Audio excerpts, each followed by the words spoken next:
찬양 너무나도 감사합니다. 이 시간에는 우리가 하나님의 말씀을 듣도록 하겠습니다. 사랑하면 떠오르는 영화가 있습니다. 로미오와 줄리엣이라고 하는 영화입니다. 고등학교 시절에 단체 관람 극장을 지정하고 그 영화를 학교 모든 학생들이 가서 보게 했습니다. 그래서 이 로미오와 줄리엣, 아직도 그 장면이 생생합니다. 16세기 셰익스피어가 쓴 원작인데 대표적인 셰익스피어의 글이죠. 그 원작으로 만든 영화가 이 로미오와 줄리엣이라고 하는 영화입니다. 몬터규가와 카플렛이라고 하는 두 가문이 있는데 그 가문은 철천지 원수예요. 이 두 가문의 아들과 딸입니다. 가면 무도회가 열렸는데 가면 무도회에 참석했던 로미오와 줄리엣이 첫눈에 뿅 하고 간 거예요. 그래서 서로 반해가지고 그때부터 너무나도 아름답고 애틋한 사랑이 시작이 됩니다. 로미오가 줄리엣의 집에 찾아가가지고 밤에 창가에서 줄리엣을 불러요. 한번 들어보실랍니까?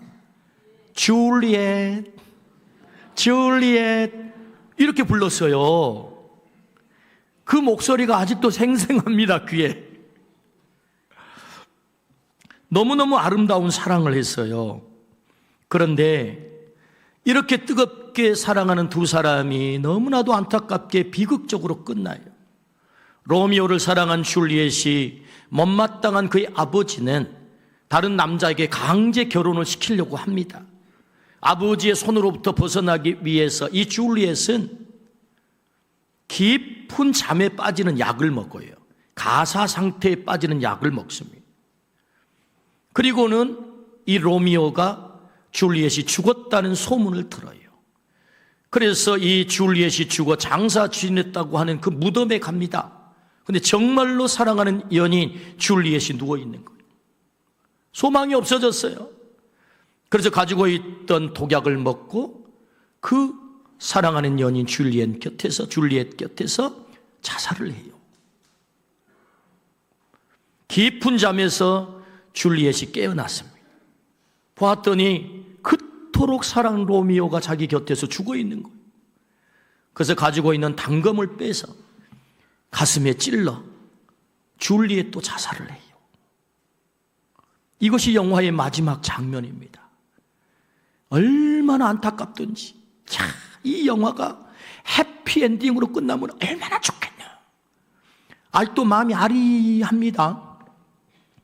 제 어린 시절에 제 마음속에 이 영화를 보고 한 가지 의문을 품었어요. 사랑은 비극인가 하는 의문 말이에요.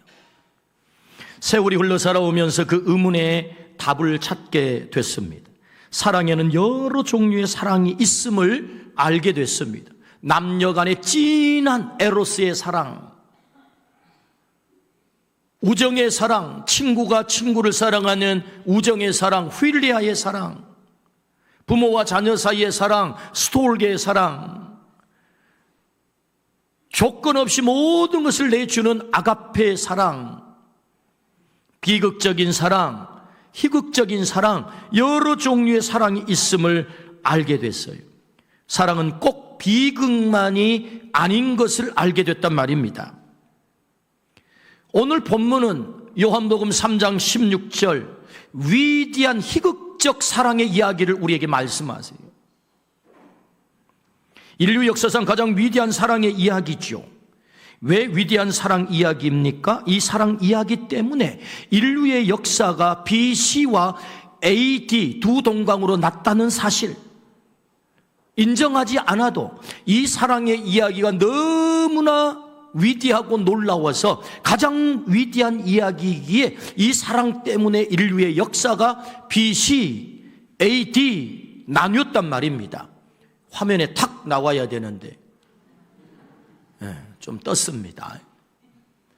여러분, 우리가 역사를 BC와 AD로 나누잖아요. 왜 역사가 두 동강이 난 것입니까? 이 사랑의 이야기 때문에. 그래서 이것은 객관적으로 인류 역사의 가장 위대한 사랑의 이야기인 거예요. 역사를 두 동강으로 나눌 만큼의 사랑의 이야기다. 이 사랑을 알고 이 사랑을 받아들이는 사람은 이 세상에서, 그리고 영원한 세상에서 가장 행복한 삶을 누리게 되는 것입니다. 이 사랑을 받아들이는 사람. 하나님이 오늘 우리를 이곳에 부르셨어요. 부르신 목적이 딱 한 가지입니다. 이 위대한 사랑의 이야기 들려주시려고. 그래서 나를 가장 행복한 삶을 살도록 하기 위해서, 이 세상뿐만 아니라 영원한 행복한 삶을 살도록 하기 위해서 오늘 이 자리로 우리를 초청했다. 야, 너 이 사랑의 이야기를 들어볼래? 이 위대한 사랑의 이야기, 내가 너를 너무나 사랑하기에 내가 이 이야기 너에게 들려주고 싶어 라고 우리를 초청하셨다. 그러므로 오늘 이 위대한 사랑의 이야기를 듣고 나의 이야기가 되기를 축복합니다. 아멘. 그렇다면 여러분, 이 위대한 이야기, 이 사랑의 이야기를 한번 들어보실랍니까? 첫 번째, 누가 사랑했습니까? 하나님이 사랑했대요. 하나님이 세상을 이처럼 사랑하사, 여러분, 하나님은 우리와 격이 완전하게 다릅니다. 나는 하나님의 사랑을 받을 만한 그런 깜냥이 안 돼요. 여러분, 사랑을 하더라도 격이 같아야 사랑하는 것입니다. 그런데 하나님과 우리 사이에는 너무너무 격이 커요. 그분은 만왕의 왕, 창조주. 나는 그분의 사랑을 받을 만한 깜냥이 안 된다고요. 그런데 그 하나님이 사랑하셨대요. 엄청난 이야기입니다. 대법관을 지내시고 현직 감사원장으로부터 근사한 식당에서 제가 식사를 대접받은 적이 있어요. 함께 식사를 하는데 어찌나 겸손하게 극진하게 섬기시는지 제 어깨가 으쓱 올라갔습니다. 이야, 저분 대단하시네. 그리고 헤어질 때 넥타이를 선물하셨어요. 제가 그 넥타이를 받아서 그 넥타이를 자주 차게 됐습니다. 물론 마음에 들어서도지만 여러 가지 이유 때문에. 그리고 나도 모르게 은근하게 이 넥타이를 자랑을 하고 있는 저를 발견했어요. 그 넥타이 무슨 넥타이요? 그럼 제가 바로 그 질문에 받아가지고, 예, 대법관을 지내신 감사원장님과 식사를 했고요. 이 넥타이는 그분이 저에게 선물로 주셨어요.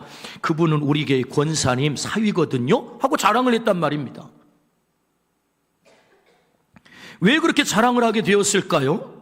물론 그분이 맡은 소임을 잘 감당했습니다. 그래서 나중에 존경받는 국무총리까지 하셨어요.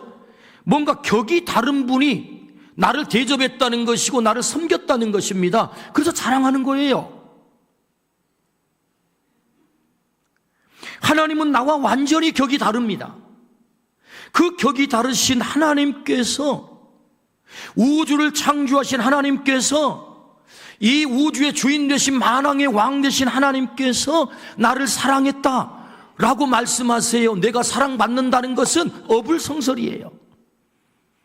그런데 하나님께서 가장 보잘것없는 나를 콕 집어서 사랑하셨다. 누가? 하나님이. 요한일서 4장 16절, 하나님이 우리를 사랑하시는 사랑을 우리가 알고 믿었노니 하나님은 사랑이시라.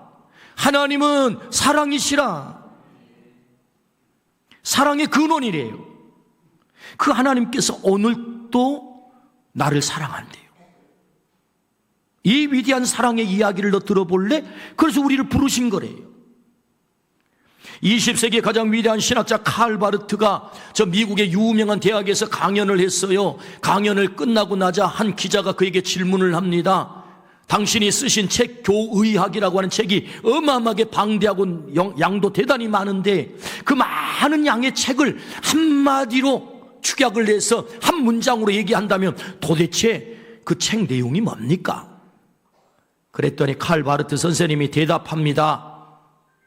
하나님이 나를 사랑하신다는 내용입니다 라고 대답을 했어요. 하나님이 나를 사랑하신다. 격이 완전하게 다른 하나님이 사랑하십니다.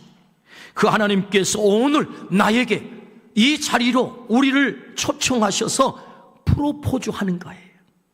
내가 너를 사랑해도 되겠느냐? 하나님이 내가 너를 사랑해도 되겠느냐? 이 프로포즈 앞에 어떻게 대답하시겠습니까? 이 위대한 사랑의 프로포즈 앞에. 두 번째, 이 위대한 사랑의 이야기, 사랑의 대상이 누구라고요? 세상이라고요. 하나님이 세상을 이처럼 사랑하사, 세상은 헬라어로 코스모스라고 합니다. 하나님이 창조한 모든 피조물을 말하죠. 더 구체적으로 좁혀보면 사람을 말하는데 바로 나를 말하는 것입니다. 나, 코스모스, 이 우주가 나래요. 나를 사랑한대요. 하나님은 우리를 하나님의 형상 이마고 데이로 창조했습니다. 하나님의 형상이란 말은 하나님을 닮은 존재로 창조했다는 말이고, 하나님과 관계적 존재라는 말입니다. 하나님 떠나서는 절대로 살 수 없다라는 말이에요. 이마고 데이, 하나님의 형상. 그것이 우리의 존재성입니다. 우리가 가치 있는 것은 우리를 하나님을 닮은 존재로 창조했기 때문이죠. 그래서 천부적 인권이라고 합니다. 나는 하나님을 떠나서 살 수 없는 하나님의 사랑의 대상, 하나님의 사랑의 파트너로 나를 지으셨다. 그 사랑의 대상이 누구라고요? 나라고요. 나. 며칠 전 한 목사님을 제가 만났습니다. 대뜸 핸드폰을 열더니, 목사님 이것 좀 보세요. 아니 그게 뭡니까? 글쎄 2주 전에 제 손자가 태어났단 말입니다. 세상에 이렇게 잘생긴 애기를 내가 본 적이 없다고. 막 입이 이만큼 걸렸어요. 그래서 저도 와 진짜 눈이 크네요. 코도 우뚝하고 이목구비가 뚜렷하고, 이야 장군감입니다. 제가 맞장구를 쳤습니다. 그런데 우리끼리 사실은 그냥 평범한 애기예요.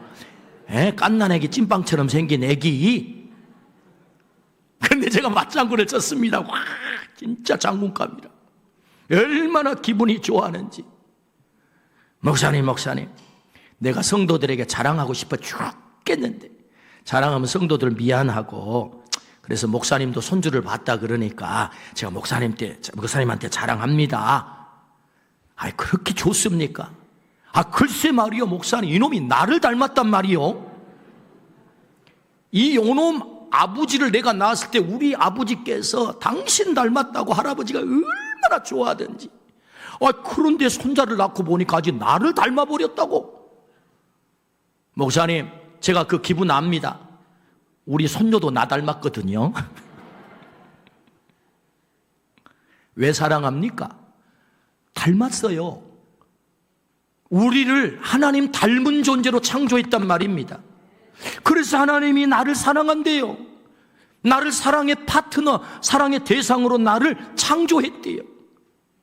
내가 너를 절대로 포기할 수 없어. 그래서 사랑한대요. 그래서 나는 하나님의 위대한 사랑의 대상이 된 것입니다. 여러분 기억하십시오. 나는 하나님의 위대한 사랑의 대상이다. 사랑의 파트너다. 그런데 여러분 문제가 생겼어요. 하나님을 닮은 내가 그 하나님의 형상을 잃어버렸단 말입니다. 하나님과의 관계가 깨졌어요. 무엇 때문에? 죄 때문에. 로마서 5장 12절 성경 말씀에 보니, 그러므로 한 사람 아담으로 말미암아 죄가 세상에 들어오고 죄로 말미암아 사망이 들어왔나니, 이와 같이 모든 사람이 죄를 지었으므로 사망이 모든 사람에게 이르렀느니라. 최초의 인간 아담이 죄를 지었대요. 그래서 모든 사람이 사망의 존재가 되었대요. 우리는 아담의 후예로 태어난 인간들입니다.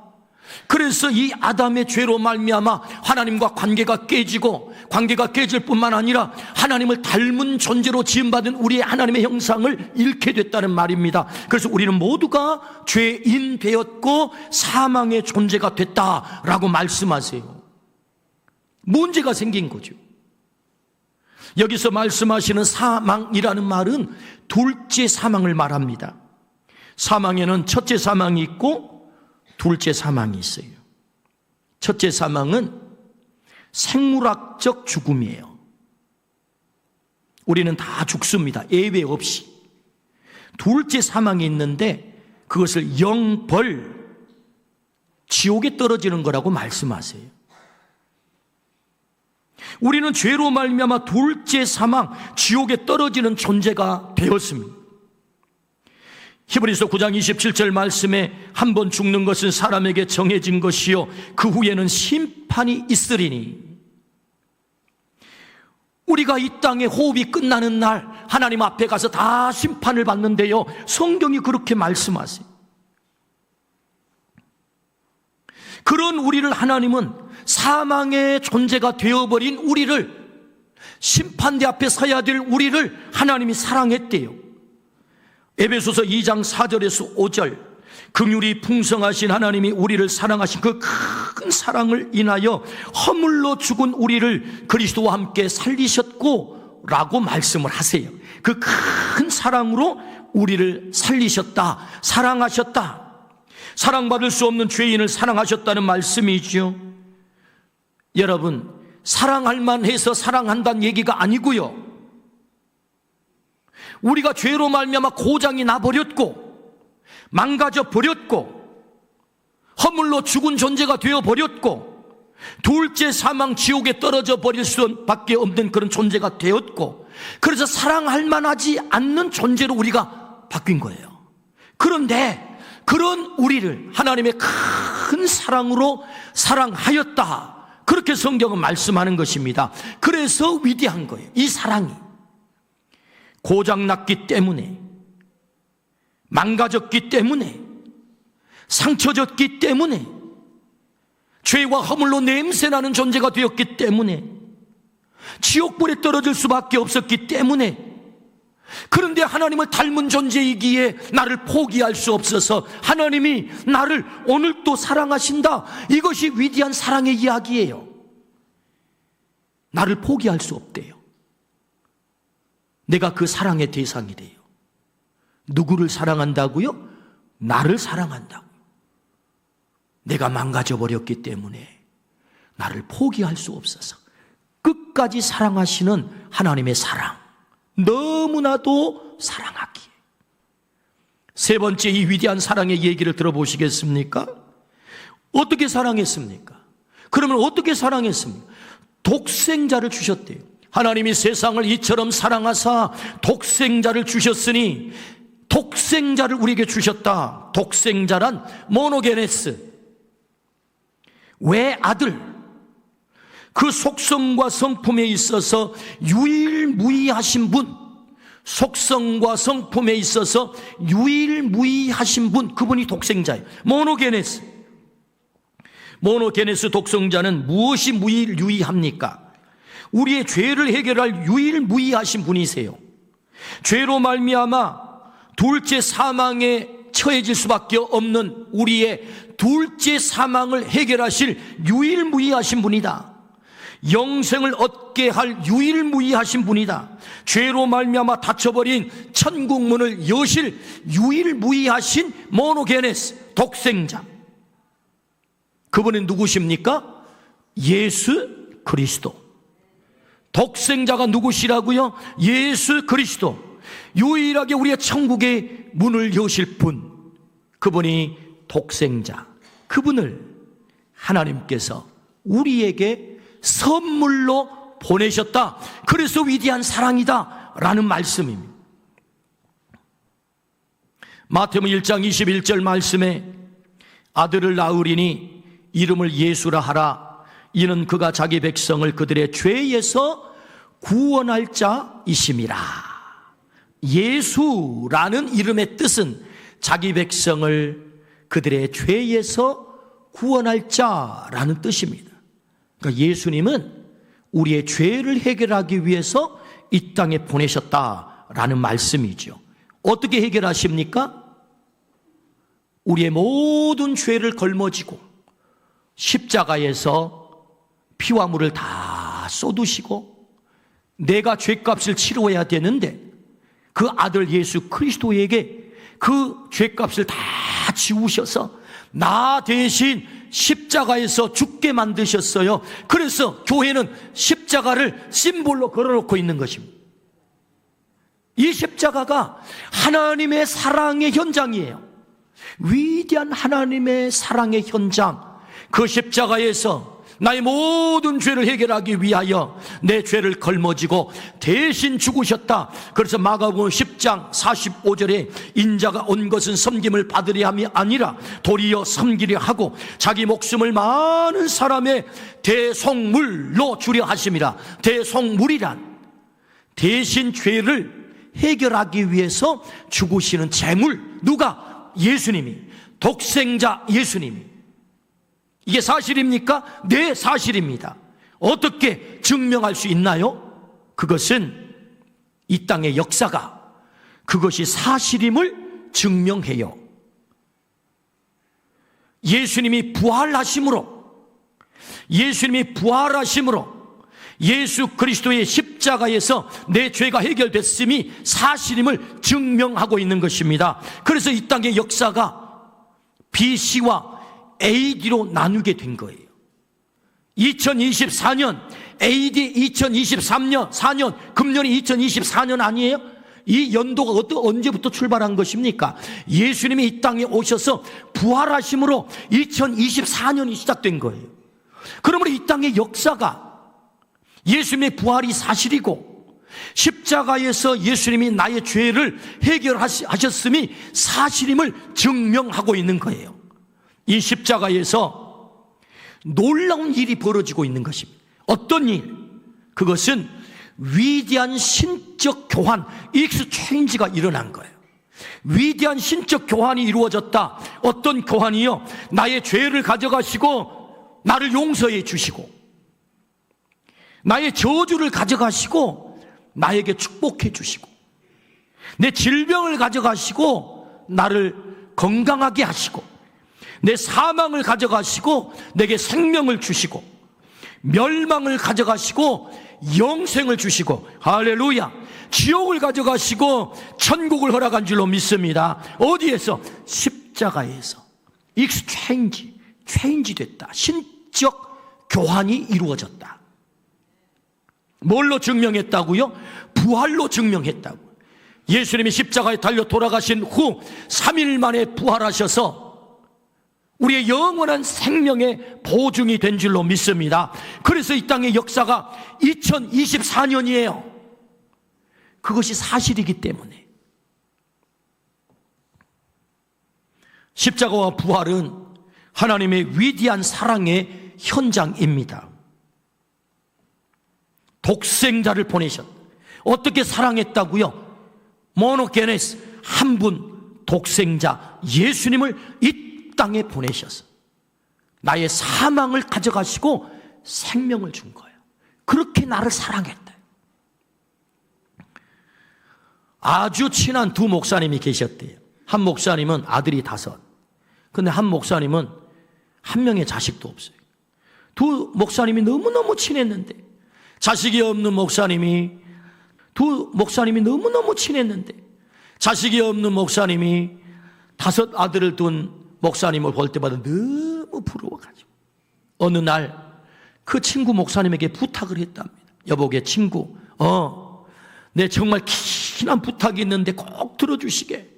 얘기하시게. 자네가 부탁하면 내가 왜 못 들어주겠는가? 자네는 아들이 5 있지 않는가? 그렇지. 나는 아들이 빵이잖아. 그렇지.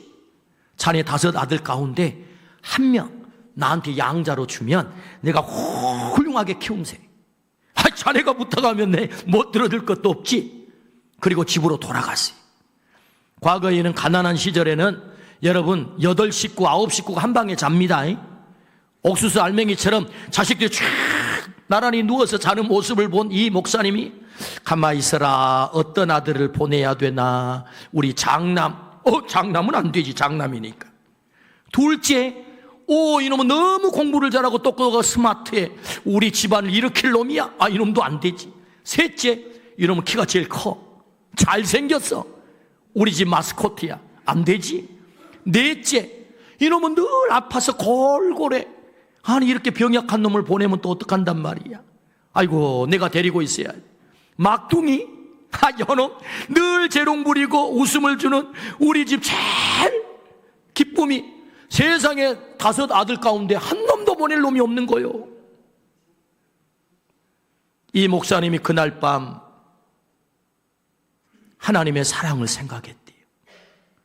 5 아들 가운데 한 아들도 보낼 아들이 없는데 우리 하나님은 독생자 한 분 하나님을 나를 사랑하겠다고 이 땅에 보내셨고, 그리고 나 대신에 십자가에서 죽게 하셨구나. 하나님의 그 사랑이 얼마나 큰지, 그 놀라운 사랑을 이 목사님이 알게 됐답니다. 어떻게 사랑했다고요? 하나밖에 없는 독생자를 우리에게 선물로 보내셨어요. 나 대신 십자가에 죽게 하심으로 나를 사랑했다. 그렇다면 이 위대한 사랑의 이야기가 어떻게 나의 사랑의 이야기가 될 수 있나요? 결론적으로 그렇군요. 이 하나님의 위대한 사랑의 이야기가 나의 이야기가 되면 좋겠어요. 여러분, 이 마음이 들지 않습니까? 내 사랑의 이야기. 그렇다면 여러분, 어떻게 하면 그 위대한 사랑이 나의 사랑이 될 수 있을까요? 하나님이 세상을 이처럼 사랑하사 독생자를 주셨으니 이는 그를 믿는 자마다 멸망하지 않고 영생을 얻게 하려 하심이라. 믿는 자마다. 믿음은 하나님의 사랑을 받아들이는 겁니다. 내가 믿으면 이 사랑이 내 사랑이 된대요. 믿고 받아들이면 내 사랑이 된대요. 1985년 6월달 청량리 나폴리 다방에서 한 청년이 한 아가씨에게 프로포즈를 했어요. 아가씨, 결혼하고 싶습니다. 이 프로포즈를 받은 아가씨가 나폴리 다방, 담배 연기 자욱한 매캐한 그 다방에서 웃어버렸어요. 그런데 웃어버렸는데 그 말이 꽂혀가지고 그 아가씨의 가슴이 두근두근 뛰기 시작했습니다. 그리고는 이 총각에 결혼하고 싶습니다. 저와 결혼해 주세요. 그걸 받아들인 거예요. 그 사랑을 받아들인 거. 받아들이니까 39년 함께 사랑하고 사는 거예요. 제 얘기입니다. 제 얘기. 1985년 청량리 나폴리 다방 6월 달에 제가 우현숙 씨에게, 우현숙 씨 사랑합니다. 저와 결혼해 주세요. 그래서 한 여자만 지금까지 사랑할 수밖에 없게 됐습니다. 받아들이니까 내 사랑이 되는 거예요. 내가 너를 사랑해도 되겠느냐? 주님 오셔서 프로포즈를 할 때 오늘 그 사랑을 믿고, 그렇구나, 하나님이 나를 사랑하셨구나, 그 한 분밖에 안 계시는 아들을 나를 보내셔서 나를 사랑하셨구나 받아들이면 내 사랑이 된다는 거예요. 요한복음 1장 12절 말씀에 영접하는 자 곧 그 이름을 믿는 자들에게는 하나님의 자녀가 되는 권세를 주셨으니, 영접하면 누구를? 예수님을. 영접한다는 말을 믿는다는 말이에요. 예수님을 믿는다는 말. 예수님을 믿으면 내가 누가 됩니까? 하나님의 자녀가 됩니다. 그 하나님의 자녀를 아버지 하나님은 포기하지 않고 끝까지 사랑하게 될 줄로 믿습니다. 그 사랑이 나의 사랑이 된대요. 믿고 받아들이면. 예수님 믿으면 멸망하지 않고 영생을 얻게 하리라 라고 성경은 약속하세요. 영생. 예수님 믿으면 영생. 영생이란, 우리의 생명은 2 종류의 생명이 있습니다. 하나는 피지컬 라이프, 육체적 생명이에요. 또 하나의 생명은 스피리추얼 라이프, 영적 생명이에요. 육체적 생명과 영적 생명이 있습니다. 육체적 생명을 바이오라고 합니다. 바이오. 성경 헬라어로 바이오라고 해요. 영적 생명을 조에라고 합니다. 조에. 예수님 믿으면 내게 영적 생명 조에가 생기는 거예요. 우리는 이미 육체적 생명을 다 가지고 있습니다. 이 육체적 생명만 생명을 얻어서는 안 되고 영적 생명을 얻어야 된다. 그게 뭐냐? 영생이에요. 영생. 영원히 사는 생명. 이터널 라이프. 영생. 어떻게 얻을 수 있는 것입니까? 예수님을 믿을 때 영생을 얻는다라고 말씀하셨어요. 그러므로 여러분, 이 영생에 들어가는 키, 열쇠가 뭐예요? 믿음이에요.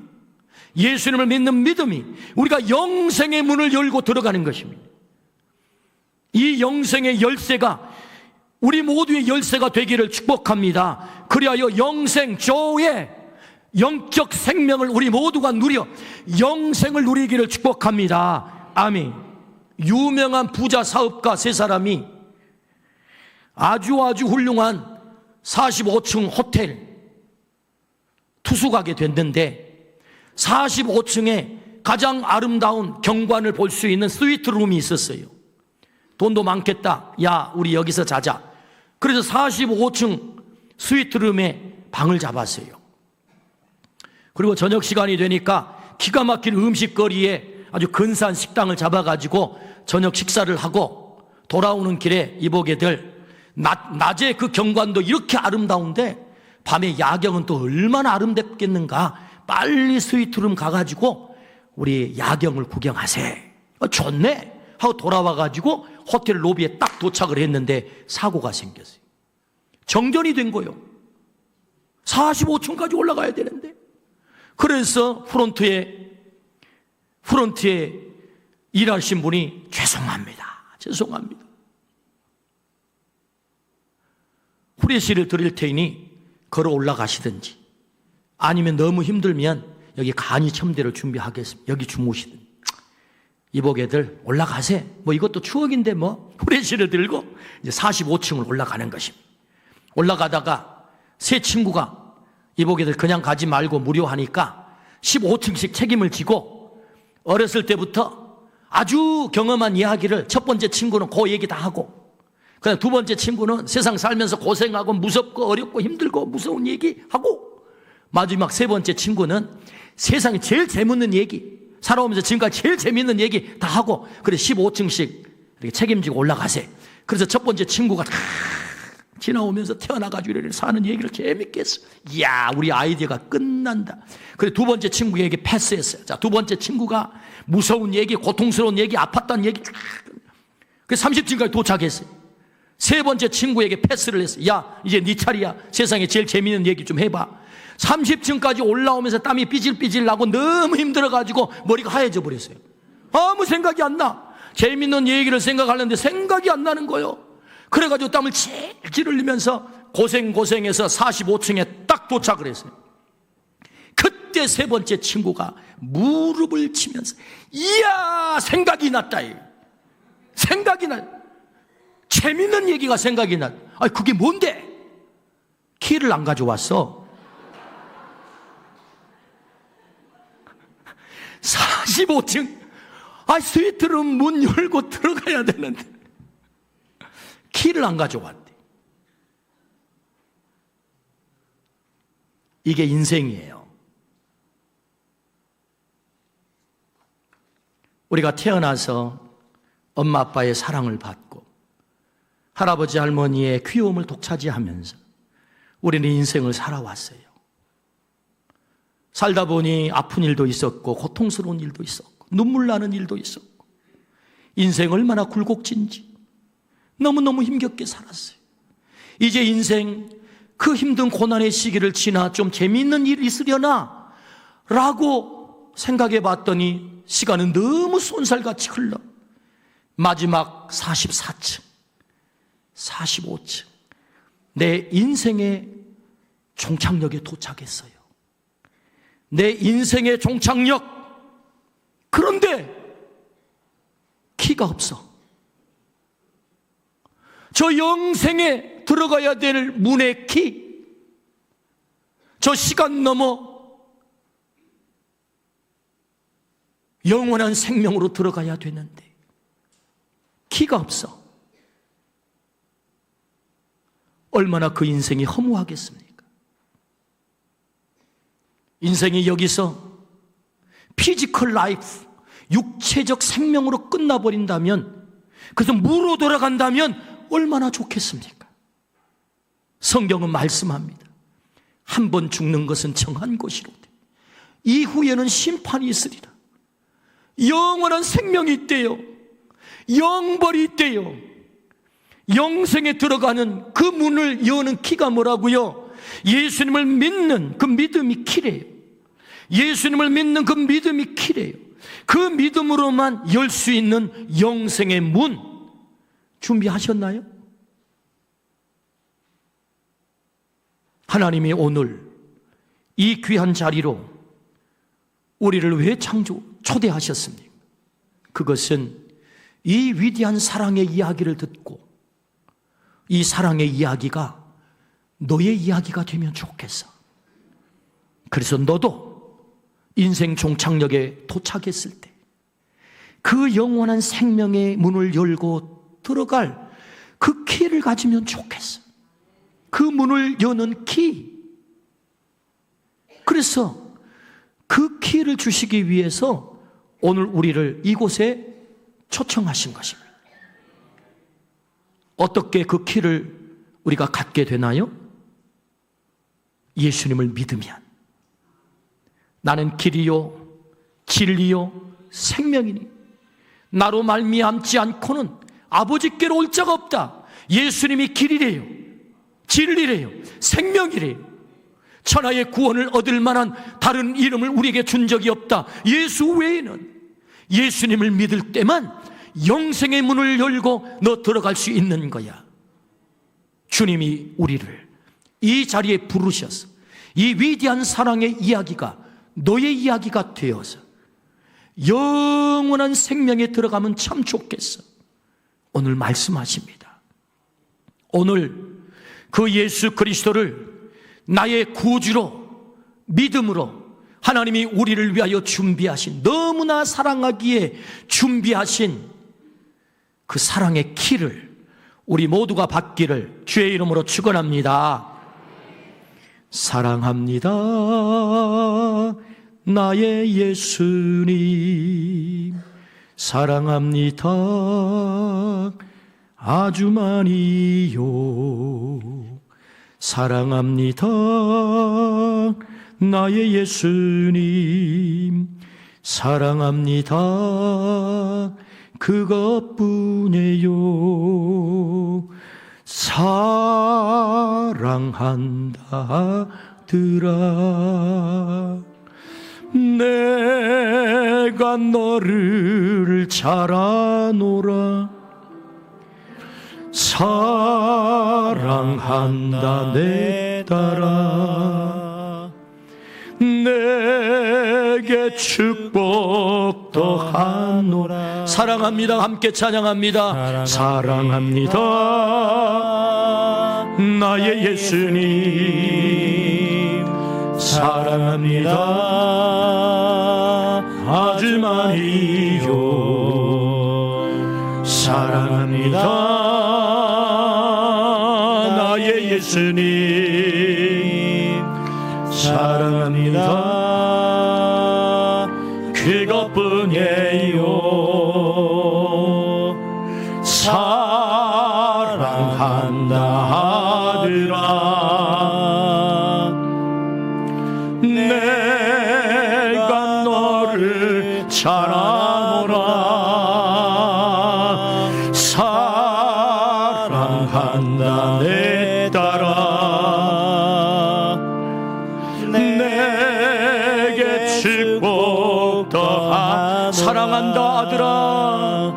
사랑한다 아들아. 우리 같이 눈을 감고 한번 찬양할까요?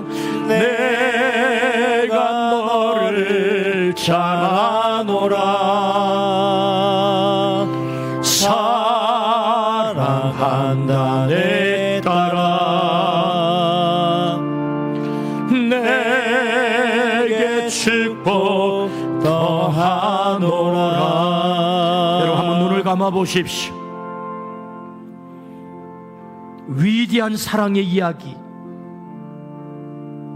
이 땅의 역사를 바꿔놓은 사랑의 이야기. 나와 격이 다른 하나님이 나를 사랑한대요. 내가 하나님을 닮았답니다. 그래서 나를 포기할 수 없답니다. 나를 너무너무 사랑하셔서 한 분 독생자 예수님을 보내시고 십자가에서 나의 죄를 해결하기 위해 피와 물을 다 쏟으시고 대속의 죽음 대신 죽으시면서 나는 너를 절대로 포기할 수 없어. 한 손으로는 나의 손을 잡으시고 한 손으로는 하나님의 손을 잡고 십자가 위에서 하나님, 이 생명을 절대로 포기할 수 없어요. 하나님, 이 아들을, 이 딸을 절대로 포기할 수 없어요. 그래서 한 손으로는 죄인의 손을 잡고 한 손은 하나님의 손을 잡고 십자가에서 돌아가신 우리 주님, 그 주님을 믿을 때에 우리가 하나님의 아들이 되고 딸이 되고 영생의 문을 열고 영원한 생명을 살게 된다 약속하셨는데, 오늘 그 예수님, 나의 예수님으로, 나의 주님으로 모시고 싶습니다. 이 위대한 사랑의 이야기가 나의 이야기가 되기를 원합니다. 그런 분은 마음속에 대답해 보십시오. 예, 그 사랑의 이야기가 나의 이야기입니다. 그렇게 동의가 되면 예라고 대답하십시오. 마음속으로 대답하십시오. 네, 감사합니다. 혹 그렇게 대답하신 분이 있다면 우리의 작은 몸짓을 하나님 앞에 보이겠습니다. 오른손을 가슴에 얹으십시오. 내가 그 예수님을 나의 주님으로 모셔드리고 싶습니다. 이 위대한 사랑의 이야기가 나의 이야기가 되어서 내가 영원한 생명을 누리며 살고 싶습니다. 그런 분은 가슴에 손을 얹으십시오. 네, 감사합니다. 사람이 마음으로 믿어 의에 이르고 입으로 시인해서 구원을 얻는다. 우리의 고백이 중요합니다. 우리 주님 오셔서 우리 마음 문 밖에 두드리십니다. 문을 열면 내가 너에게 들어가겠다. 내가 너를 사랑해도 되겠느냐?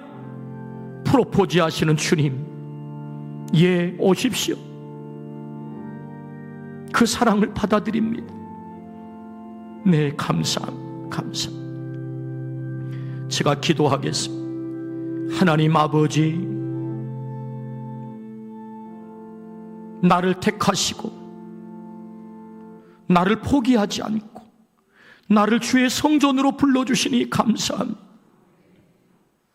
나를 사랑해 주시니 감사합니다. 저는 죄인이었습니다. 그러나 예수 그리스도가 나를 위해 십자가에서 죽으심으로 그 모든 죄가 해결이 됐다라고 말씀하셨습니다. 그 십자가와 부활을 믿습니다. 나의 모든 허물과 죄악들을 해결하심을 믿습니다. 그 예수님을 나의 주님으로 모셔드립니다. 주님, 이제 내 삶의 주인이 되어 주옵소서. 내 삶을 다스려 주옵소서. 그리하여 주님께서 약속하신 영원한 생명 속에 살게 하여 주옵소서. 예수 그리스도 이름으로 기도드리옵나이다. 아멘. 감사합니다.